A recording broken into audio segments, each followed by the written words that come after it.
Bueno, a ver, vamos con las preguntas. Adelante.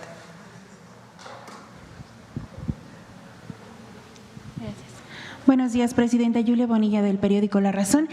Preguntar, bueno, con este proyecto turístico, con estos paquetes, si tienen alguna estimación sobre la derrama económica que se prevé para el proyecto y cuáles son las capacidades de los hoteles, cuántos turistas esperan recibir. La capacidad de los hoteles.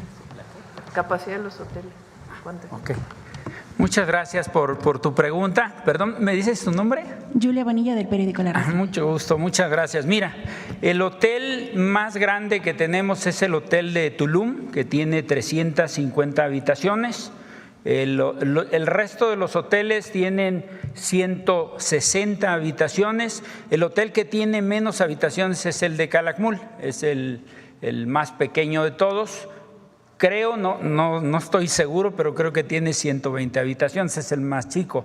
Todos los demás son de 160 y el de Tulum, que es de 350. Esa es la capacidad que tienen los hoteles. ¿Y tienen alguna estimación de la derrama económica que se espera para la derrama económica que esperan? ¿Tienen alguna estimación? La derrama económica, en los análisis que está haciendo el GAPSACOM, ellos tienen una proyección de tener ocupaciones del 60% en el próximo año. No puedo hablarte de números porque no los conozco, pero los investigo y me comprometo contigo a remitírtelos. Muchísimas gracias. Y bueno, en otro tema, presidenta, preguntarle acerca de las últimas declaraciones, expresiones del presidente electo de Estados Unidos, Donald Trump, donde dijo que Estados Unidos es quien subsidia a México y a Canadá e incluso sugirió que ambos países deberían de adherirse como sus estados. ¿Cuál es su respuesta ante este planteamiento? Yo creo que vamos a dejar un poco este diálogo a través de los medios. Obviamente México es un país libre, soberano, independiente. Eso pues lo sabemos todos y así siempre lo tenemos que defender. Entiendo que este subsidio del que habla pues tiene que ver con el incremento de las exportaciones de México a Estados Unidos y que son ya más que las importaciones. Pero el día de ayer yo planteé que en el evento que estuvimos en Nuevo Laredo, que la única manera de competir con otras regiones del mundo pues es mantener y fortalecer el tratado comercial, el TEMEC, porque más que vernos como competencia, pues hay que ver como un complemento. El presidente Trump fue quien firmó el TEMEC y Estados Unidos ha tenido muchísimos beneficios del tratado. Entonces, pues ya habrá momento para poder hablar de estos beneficios. Entonces, hasta ahí lo dejaría. Ok, presidenta. Y bueno, en otro tema sobre la fecha de extinción de los órganos autónomos, si no me equivoco, todavía falta que esto se defina en las reformas a leyes secundarias. Saber si ya tienen alguna fecha precisa, pues también en el entendido de que a pesar de que es una decisión que toma el Poder Legislativo, pues también el Gobierno federal será el que recibirá pues las nuevas funciones, por ejemplo, en el caso del INAI. Entonces, si ya tienen alguna fecha. Está en la ley orgánica de la administración pública, que ya, no sé si ya se aprobó, lo reviso, no recuerdo si ya se aprobó la ley orgánica, pero recuerden que las funciones del INAI pasan a la Secretaría Anticorrupción y del Buen Gobierno. ¿Sería ya de inmediato entonces a partir de enero? Sí, a partir de enero. Sí. Ok, bueno, y ahora sobre el tema del vuelo en Volaris, este pasajero que pues intentó desviar el avión hacia Estados Unidos, él argumentó que había recibido una amenaza en cuanto pues abordó el avión. Saber cuál es el estatus del pasajero, si se van a fincar algunas responsabilidades en su contra, ¿cuál es la situación? Sí, el día de ayer tiene que informarlo la Fiscalía General de la República y en el día se dará más información de este caso. ¿Pero se le van a adjudicar algún delito al Pues pasajero? Sí, hay responsabilidad. Ok, y ya por Exactamente qué delito, pues ya tiene que informarlo la Fiscalía. Ok, y bueno, ya en otro tema sobre los aspirantes al Poder Judicial, preguntarle, pues en las listas se han identificado nombres que pertenecen a grupos familiares como Sánchez Cordero, también el consejero Bernardo Batis, en el entendido, o bueno, ya que uno de los argumentos para la reforma judicial fue justamente pues combatir el nepotismo, que no haya más ¿Cuál es familias el dentro. familiar de Bernardo Batis? Su hija, si no me equivoco, también aspira a la Suprema Corte y también sobrino de la hoy diputada Sánchez Cordero, etcétera. Entonces, preguntarle si va a haber filtros, si se estaría considerando descartar, si hay coincidencias familiares, grupos grandes familiares en las listas, si se aplicaría algún filtro para ello. Las comisiones, hay 3 comisiones. Una del Poder Ejecutivo, otra del Poder Legislativo y otra del Poder Judicial, y ellos van a definir los criterios bajo los cuales estarán definiendo quién participa en la elección. Ahora, primero recuerden que hay una primera selección de si cumplen o no los requisitos. Después viene una segunda que tiene que ver con entrevistas por parte de las personas que son parte de las comisiones, y la tercera viene una tómbola de las personas que se eligen. Por ejemplo, en la Corte creo que son 90, de ahí viene una tómbola en donde salen 27, si mal no me equivoco, y de ahí ya se van a la selección. Y ellos van a definir los criterios. Evidentemente, pues buscamos que no haya familiares en el Poder Judicial, que si alguien llega a la Corte, pues difícilmente llegaría un familiar al último filtro, digamos, de las comisiones. Pero estamos dando la posibilidad de que las comisiones decidan cuáles son los criterios que están utilizando para poder definir quién participa y quién no, primero en la tómbola y luego ya en la elección. Y ya nada más la última, se han identificado diversas inconsistencias justamente en las listas, de que algunos nombres venían como prueba, no sé si lo publicó la Comisión del Poder Legislativo, lo publicó y ahí fue donde se encontraron estas duplicidades. Pues tienen que hacer el filtro para que no se presenten de esta manera, y su comisión pues tiene que iniciar el proceso. ¿Sabe más o menos en cuántos aspirantes se ha reducido ya aplicando pues esta limpieza de El día de mañana, si quieren, les informamos. A nosotros nos corresponde la información del Ejecutivo y ya a cada poder le corresponde informar sobre las comisiones que ellos hayan nombrado. Muchísimas gracias, presidente.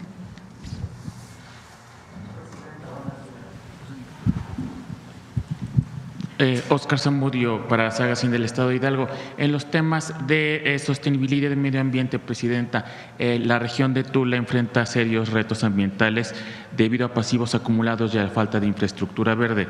Recientemente recibimos en Hidalgo la visita de Semarnat, quienes declararon además que efectivamente existe una deuda ecológica con el Estado de Hidalgo, y usted ha anunciado 2 iniciativas claves: el Parque Industrial de Economía Circular, que se desarrollará en las 700 hectáreas destinadas anteriormente a la fallida refinería Bicentenario, y el decreto publicado el 26 de septiembre que declara la zona de restauración ecológica del área de influencia de la presa Endo como para un programa de restauración planeado para mayo 2025. Ambos temas han causado diferentes inquietudes en todos los habitantes del Estado de Hidalgo. Presidenta, para preguntarle cómo se ha estructurado y cuál sería la planeación del lado del presupuesto para garantizar el cumplimiento, y también las estrategias específicas para cumplir con estos cambios ecológicos, presidenta. En Tula hay varios proyectos, y no solo en Tula, sino en la región de Tula, que se ha visto afectada por la refinería, que lleva mucho tiempo. Ahí pues ya prácticamente está terminada la coquizadora, por la planta termoeléctrica que hoy usa combustóleo, lo usa desde hace muchos años, por la contaminación del río, que esta contaminación proviene de varios efluentes, pero entre otros también de los drenajes que se vierten al río Tula. Entonces, estamos haciendo un proyecto integral. ¿En qué consiste? La planta de producción de electricidad de combustóleo se va a reconvertir a ciclo combinado. La refinería va a hacer una serie de acciones que permitan disminuir su contaminación, entre otras la coquizadora que inició el presidente López Obrador, Octavio, cuando fue director de Pemex, y el saneamiento del río Tula, junto con el saneamiento de varios afluentes que llegan al río Tula. Entonces es un proyecto integral y además, en vez de otra refinería ahí, lo que se está planteando es un centro de economía circular. El objetivo que tiene es que la basura que se genera en Tula y en otros municipios conurbados pueda ser pasada por plantas de separación de basura y al mismo tiempo por plantas que de la basura orgánica la convierten en carbón vegetal, que es una innovación tecnológica que desarrollamos cuando fui jefa de gobierno en la Ciudad de México. Entonces, es un proyecto integral que ya que esté completo se le va a presentar a los habitantes del municipio de Tula y de otros municipios. Lo estamos trabajando con el gobernador y además hay otra parte que tiene que ver con la zona metropolitana, que se está trabajando también con el Estado de México y la Ciudad de México. ¿Sigue interviniendo la UNAM en estos proyectos, Presidenta? En algunos casos, en el caso del Centro de Economía Circular, el doctor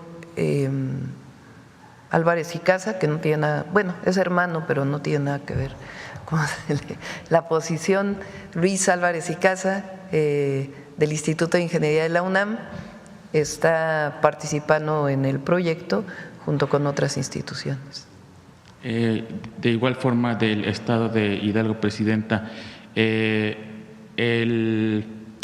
tren que conectará el AIFA con el Estado de Hidalgo y la Ciudad de México, ¿cuándo se planea que se concluya este proyecto y cuál es el estatus de su avance? Alrededor de 2 años. Tenemos que terminar el México Aeropuerto Internacional Felipe Ángeles, que ya en su momento les vamos a informar porque vamos a hacer varias acciones en este tramo, que es un tren concesionado. Y después el AIFA Pachuca, ese lo desarrolla los ingenieros militares de la Secretaría de la Defensa Nacional, inicia en abril del próximo año y va a terminar a finales más o menos del 2026. El del AIFA, el AIFA Pachuca. AIFA Pachuca ya completo, sería Ciudad de México de Buenavista, de la estación Buenavista hasta Pachuca. Muchas gracias, Presidenta. Buenos días, Presidenta. Fabián Evaristo, de La Silla Rota. Nos gustaría saber, Presidenta, esta semana se tiene que aprobar el presupuesto de egresos y saber si en su administración tienen planeado algún tipo de cambio para dar más presupuesto a migración o a la Cancillería ante las amenazas de Donald Trump de estas deportaciones masivas. Sí, no se requiere mucho más presupuesto. Estamos trabajando en fortalecer el instituto, no es tanto de presupuesto como de alguna reorganización interna, porque el instituto cumple varias funciones y todas están concentradas en el mismo lugar desde que se formó el instituto. Entonces estamos trabajando en ello y la Cancillería pues tiene sus propios recursos, no requiere un presupuesto adicional. Aprovecho para decir que el objetivo, ya lo había comentado aquí, es que disminuya el presupuesto de los organismos autónomos, porque ya no van a existir. Eso representa más de 20,000 millones de pesos. Este presupuesto, en pláticas con la Comisión de Presupuesto de la Cámara de Diputados, se están planteando distribuirlos para educación, una parte para la Secretaría de la Defensa Nacional, porque el objetivo es poder incrementar los salarios de las y los soldados que están en el nivel más bajo, que no han podido tener un incremento mayor, y también para el INA y el INVAL, para cultura, y otra parte importante es un pequeño presupuesto adicional a la Secretaría de desarrollo de agricultura y desarrollo rural. Entonces está distribuido en áreas prioritarias, dependerá obviamente de los diputados su aprobación, esa es nuestra propuesta y esencialmente eso es lo que estaría redistribuyéndose del presupuesto. Correcto, presidenta. Y en otra pregunta, saber si tiene alguna cifra que nos pudiera compartir del dinero que se está otorgando para estos temas de migración. Con gusto lo mencionamos el día de mañana. Parte es el presupuesto que tiene migración, otra parte es el presupuesto que tiene bienestar para la atención de albergues, otra parte es la propia Guardia Nacional que realiza tareas pues de rescate de migrantes en caso que se han hecho varios operativos por razones humanitarias y protegiendo sus derechos humanos. Entonces está distribuido en varias áreas y la otra parte en relaciones exteriores, particularmente los consulados. Y presidenta, mi última pregunta, ¿ya hay fecha de reunión con Donald Trump o esperaría que tome posesión el 20 de enero para una reunión? Vamos a ver si los equipos, como en la primera carta que envié, pudieran reunirse. Recuerden que ellos tienen muchos de los nombramientos que tienen que ser aprobados por el Senado. En el caso de Estados Unidos, tiene que aprobarse estos nombramientos y a partir de ahí ver si puede haber una reunión previa antes de que pueda entrar, pero sería de los equipos de gobierno. Muchas gracias, presidenta. Gracias. Por cierto, ayer el embajador Landó, que conoce muy bien México, fue nombrado por el presidente Trump como, digamos, el símil sería subsecretario del Departamento de Estado, que es bueno eso porque el embajador Landó hizo un buen trabajo en México desde mi punto de vista. Lo conocí como jefa de gobierno de la ciudad y conoce muy bien nuestro país.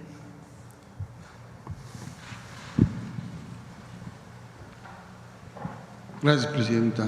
Juan Bautista, de Voces del Periodista, del Club de Periodistas. Presidenta, llegar a esta fecha es una fecha ícono. El tema del Tren Maya, toda vez que emprendió un cambio de paradigma en México, tanto en su desarrollo, su planeación, su ejecución y su conclusión. Fue un proyecto que recibió muchísimas críticas, sobre todo por parte de la oposición y de algunos periodistas que siguen empeñados en criticar al aire las cosas. ¿Cuál es su sentir el que usted llegue a ver la conclusión a un año del funcionamiento del Tren Maya después de todas este viacrucis histórico, mediático, de crisis, incluso que tendría que ver con el tema de la economía, de que no iba a ser posible, que era un asunto inalcanzable y que va, en todo caso, también a tener una especie de espejo con la gran misión que usted también se está proponiendo de elaborar el doble de los tramos, son 1.500, el Tren Maya, usted se propone el doble en su administración. El Tren Maya es una hazaña. Yo no llamaría, como mencionas, crisis, la verdad, porque… Yo me refiero a las hazañas, sí, de la oposición y todas las críticas que hubo y el tema…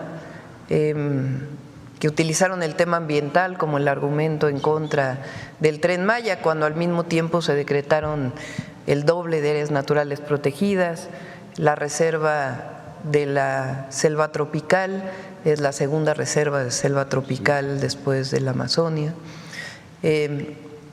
Entonces, el Tren Maya es una hazaña y tiene enormes virtudes, además de ser un símbolo de la transformación.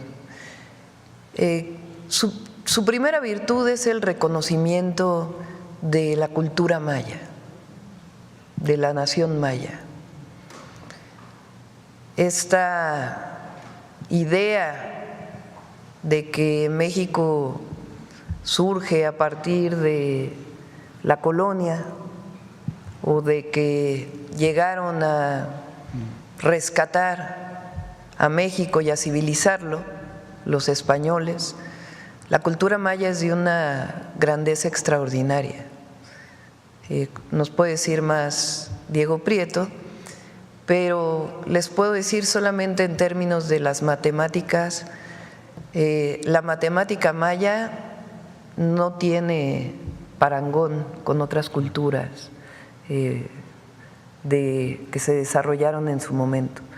La matemática maya no tiene nada que ver con la romana, por ejemplo. Es de un desarrollo enorme porque tiene el cero, que es algo muy especial de esa cultura. Pero como eso, las construcciones, su visión, la astronomía y todo lo que significó la cultura maya. La cultura maya, digamos, de antes, pero la cultura maya de ahora, porque los mayas siguen existiendo, las y los mayas, particularmente en el sureste de México. Entonces es la conexión de esa historia cultural de México, de esa historia que nos hace sentir orgullosos y al mismo tiempo el orgullo que sentimos de la cultura maya de hoy.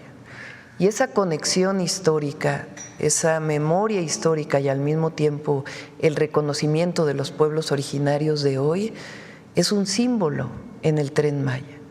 Al mismo tiempo lo que muestra al mundo es la riqueza cultural de México, a las y los mexicanos y al mundo entero. Y la otra es la belleza natural. El Caribe mexicano es algo excepcional. Y la selva y la riqueza biológica. Tuve la oportunidad de estar en el hotel de Calakmul, todavía con el presidente Andrés Manuel López Obrador. Es un hotel fuera de serie. Tiene, para cuidar de los animales, que por cierto sacaron una nota hace poco en el Universal de que la Sedena los cataloga como, ¿qué le pusieron? Fauna nociva. De verdad es increíble que todavía salgan esas notas. Entonces tiene la alberca en la parte alta para evitar pues cualquier problema con la fauna que pudiera llegar al hotel.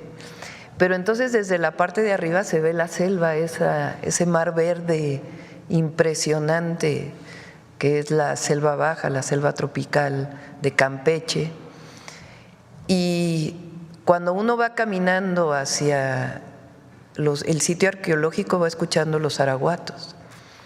Entonces de una belleza excepcional, esa conexión con la naturaleza, con la cultura maya de antes, con la cultura maya de hoy, la cultura culinaria, el sabor de la cultura culinaria del sureste es algo excepcional. Y además haberlo hecho en pues casi 3 años, porque en realidad la primera parte fue más bien de planeación y prácticamente se hizo en 3 años, no lo ha hecho ningún otro país del mundo. Y pues hoy nos da mucho orgullo, por eso quisimos dedicarle este tiempo a lo que hoy es el Tren Maya, que es realmente una hazaña y un éxito, porque también hoy sale que muy poquitos boletos se venden y ahora vamos a inaugurar la parte que va de Escárcega a Chetumal, que la inauguró el presidente López Obrador, pero inauguró, digamos, el paso de los trenes y ahora ya se inaugura la venta de boletos de esta última parte que faltaba del Tren Maya. Y todavía falta que lleguen otros trenes, así estaba programado desde el principio.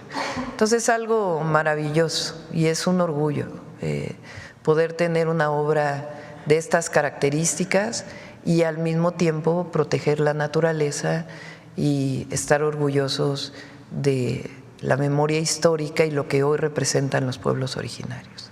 Gracias por esa respuesta cronicada.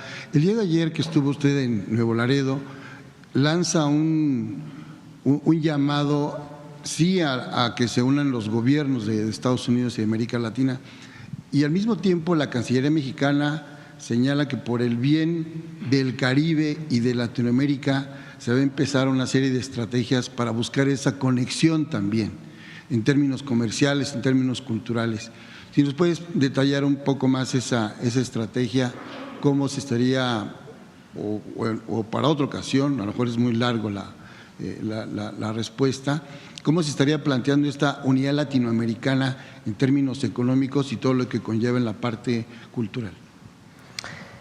Desde que estaba el presidente López Obrador, él planteó, lo hizo en una visita, no recuerdo cuál era el motivo de la visita, pero estaba el primer ministro de Canadá, el presidente Biden ya, y él.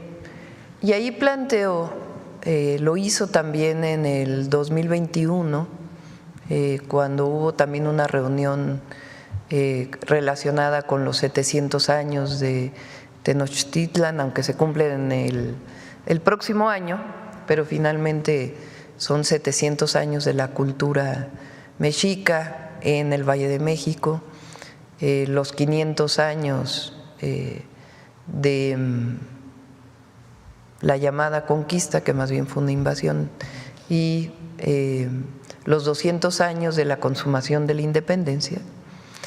Ahí él planteó que frente a la competencia con China, con otras regiones del mundo y particularmente China como centro, el Tratado de Libre Comercio Canadá, México, Estados Unidos o México, Estados Unidos, Canadá, pues tiene un potencial enorme y es la única manera realmente de competir. Pero ahí planteó esta idea de que no solo debe ser América del Norte, sino que debe haber una visión económica del continente, y eso incluye al Caribe. Y yo estoy de acuerdo con esa visión. Entonces, México obviamente tiene relaciones comerciales con muchísimos países del mundo y tenemos tratados comerciales con muchísimos países del mundo. Evidentemente, el más importante pues es el Tratado Comercial de América del Norte, pero esta visión de que como potencia todo el continente tiene un desarrollo y una posibilidad enorme, pues es algo que vamos a seguir insistiendo en ello. Y por lo tanto México pues mantiene, fomenta y defiende el Tratado Comercial México, Estados Unidos, Canadá, pero también pues la visión de extendernos hacia otros países, que ya existen muchas relaciones comerciales, pero que creemos que deben seguirse fortaleciendo. Por último, Presidenta, comentarle que el día 5 de diciembre, el jueves, en el club se entregaron los Premios Nacionales de Periodismo. Se entregaron 53 premios, 20 por categoría y otros por trayectoria. 4 colegas de aquí de La Mañanera obtuvieron reconocimientos. A ver, levante la mano. Bueno, no sé quiénes están. Un Pavón, aplauso. ¿sí? El Universal también, ¿sí? El Heraldo. Muchas felicidades. Sí, Telesur también, y la compañera de Televisa. Y agradecer el haber enviado al maestro Alfonso Suárez del Real a la ceremonia y refrendarle, Presidenta, que desde el club, porque traigo ese mensaje, refrendamos la total y absoluta libertad de expresión que se ejerce en el país. La libertad de información y la libertad de expresión es un sello indiscutible, fehaciente, sólido, amplio, en toda la extensión de la palabra. Gracias, Presidente. Muchas gracias. Vamos con una o dos preguntas más y luego vamos a cerrar con humanismo mexicano, pero más bien con Diego, para que nos hable de los recientes descubrimientos del mundo maya. Adelante. Gracias. Buenos días, Presidenta. Rodrigo Muñoz, de NX Noticias. Para empezar, amanecimos con una noticia de reducción de la inflación que se ubica ahora en 4.55%. Es al parecer el nivel más bajo en 8 meses. Su opinión al respecto. Sí, fíjense, y vamos a insistir en esto. 36 años donde el salario mínimo cada vez alcanzaba para menos. Ahora, con lo que anunciamos del 12% de incremento para el 2025, pues es un incremento sostenido por encima de la inflación. Antes se decía que no aumentaba el salario mínimo porque iba a representar inflación. Y la inflación hoy, además, respecto a otros países de la Organización para la Cooperación y el Desarrollo Económico, es de las más bajas. Y noviembre, pues está dando el INEGI esta información de que hay una disminución aún mayor de la inflación. Bueno, gracias, presidenta. Eso por un lado. Por el otro, nos comentaban los avances del programa de vivienda. Dos cosas puntuales. El primero, si están, en el caso de la CONAVI, priorizando algunos estados o municipios de esos estados para llevar a cabo este proyecto de vivienda. Y en complemento, usted que ha realizado estas guías de trabajo desde que tomó posesión, imagino que este tema de vivienda con varios gobernadores se ha puesto sobre la mesa. También su opinión, conocer cómo desde su óptica avanza este programa que pues es muy necesario en algunas partes del país. Edna Vega ya se reunió con los 31 gobernadores y la jefa de gobierno. Octavio, desde el Infonavit, también ya prácticamente se reunió con todos y con todas. Lo primero que hicimos pues fue la reserva territorial, es decir, los terrenos en donde se van a construir las viviendas. Su característica es que tuviera acceso a los servicios y al mismo tiempo no quedara alejada de los centros de población, para no repetir pues estos vicios que se hicieron durante el periodo neoliberal, particularmente del gobierno de Fox y Calderón, que construyeron viviendas alejadas de los centros de población y muchas de ellas fueron incluso abandonadas porque no tenían los servicios. Es decir, era más bien un negocio que el acceso a la vivienda de las y los trabajadores. Entonces, la reserva territorial para el 2025 ya está. En algunas entidades de la República incluso ya hay reserva territorial para los siguientes años. Va a ser en las 32 entidades de la República, el programa Infonavit y de la CONAVI. Ahora, además de la nueva vivienda que se va a desarrollar en unidades habitacionales, tenemos el programa de mejoramiento de vivienda, que significa que se le da un crédito a la persona que ya tiene una vivienda y lo utiliza para construir un cuarto más, para mejorar su vivienda, que también son créditos muy importantes. En el caso de la CONAVI, pues son créditos a 0% de interés. Del Infonavit, pues es para las personas de menores ingresos económicos con los criterios del Infonavit. En el caso de CONAVI, el próximo año la mayor parte del mejoramiento de vivienda va para el programa del Oriente del Estado de México. Recuerdan que hemos anunciado, ya lo vamos a presentar aquí, en cuanto lleguen los nuevos presidentes municipales que entran en enero, el programa para la zona oriente del Estado de México, lo que implica es vivienda, es agua, es drenaje, es pavimentación, es escrituración, es mejoramiento de la movilidad. Es un programa integral para la mejora urbana de esta zona en donde viven más de 10 millones de habitantes. Entonces, CONAVI, el mejoramiento de vivienda está concentrado principalmente en esta zona. Entonces, la buena noticia es que incluso ya hay proyectos ejecutivos para el desarrollo de la vivienda en algunas de las zonas, y además la empresa de Infonavit pues ya está por crearse, falta aprobar la ley secundaria, ya se aprobó la reforma constitucional, falta la ley secundaria para que muy pronto pueda estar la empresa del Infonavit y otras empresas regionales que van a ayudar a cumplir el 1 millón de viviendas nuevas. Gracias, presidenta. Y por último, el viernes estuvo en Chiapas, ahí adelantó, como en el caso de Cuitláhuac García en Veracruz, que Rutilio, el ahora exgobernador, ocupará un lugar dentro de su equipo de trabajo. A ver si ya nos puede adelantar algo de ya lo vamos a anunciar pronto. Ok, y en el caso de Eduardo, el nuevo gobernador de Chiapas, sí tuvo la oportunidad, imagino que sí, de hablar del tema de, obviamente, fronterizo, de seguridad ahí en la frontera sur del país, para seguir atendiendo el asunto de la migración. Gracias. Sí, todavía no nos reunimos con el equipo del gobernador. Voy a cumplir a finales de diciembre la gira por las 32 entidades de la República. En algunos lugares donde fue justo el cambio de gobierno, ya no nos dio tiempo de reunirnos con el nuevo equipo, porque mi objetivo pues era también ir a visitar antes de que se fuera el anterior gobernador, como fue el caso de Veracruz y de Chiapas. Entonces, en la mayoría ya nos reunimos con los equipos de trabajo, pero en algunos nos va a quedar la reunión, aunque ya tenemos claros cuáles son los proyectos estratégicos para las 32 entidades.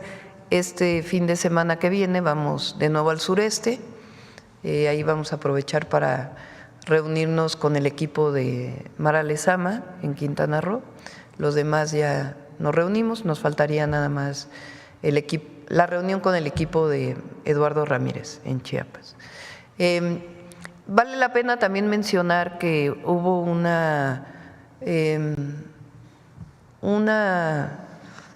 vamos a llamarle una acción de paz en Panteló, en Chiapas, muy bien desarrollada por la Secretaría de Gobernación y con la participación de la Secretaría de la Defensa Nacional. Ahí hay un conflicto entre dos grupos, que aunque es un conflicto social, pues los grupos,